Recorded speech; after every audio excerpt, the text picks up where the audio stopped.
Hey everybody, and welcome back to our channel. In today's video, we are going to show you how to save email as PDF here in Salesforce.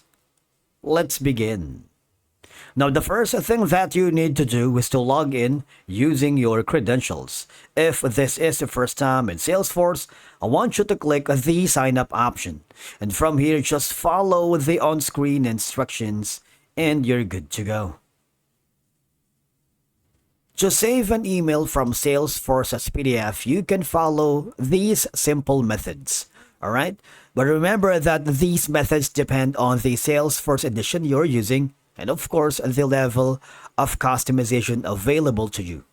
Now once you are logged into your account, I want you to hover to the upper left corner where you can see the app launcher. Now here, type in email and click on the list emails that you have.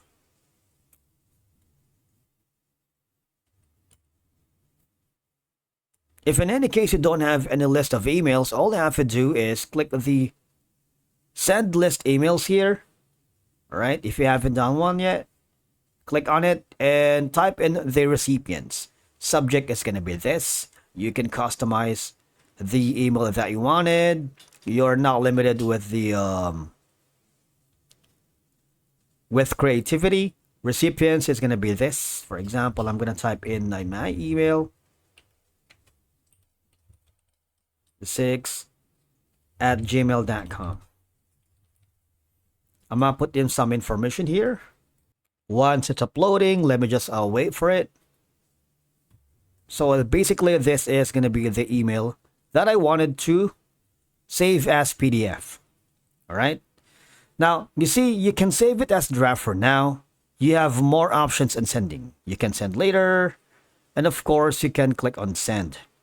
If you want this to be saved as a PDF, all you have to do is use the function on your computer. Alright? If you're using Windows, I want you to press Ctrl+P for printing. You see that? You would be able to save it as PDF. The entire email.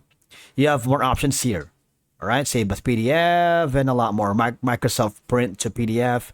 And you have all these. You can select a destination to your computer, to OneNote for Windows 10, and a lot more. Alright? So these are going to be your options in saving Salesforce email as PDF. And of course, you are welcome to choose the option that fits your needs and available resources. Once you're happy with that, all you have to do is click on save, and basically that's how you save the email as PDF here in Salesforce. Thank you so much for watching. We will see you in the next video.